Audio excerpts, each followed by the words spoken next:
দেখো বন্ধুরা, গঙ্গা স্নানে শুধু পবিত্রতা আসে না, স্পর্শতা আসে না, দর্শনেও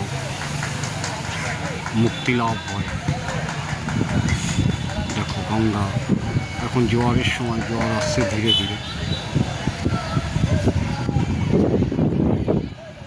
এই হচ্ছে আমার গঙ্গা মায়ের ছবি।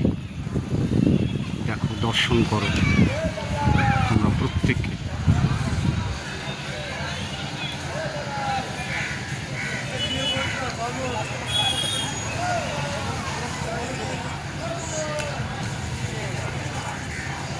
এটা স্টিমার জেটি।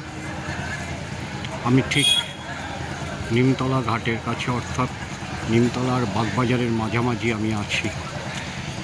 আড়িতলার শোভাবাজার থেকে ঢুকেছি আমি।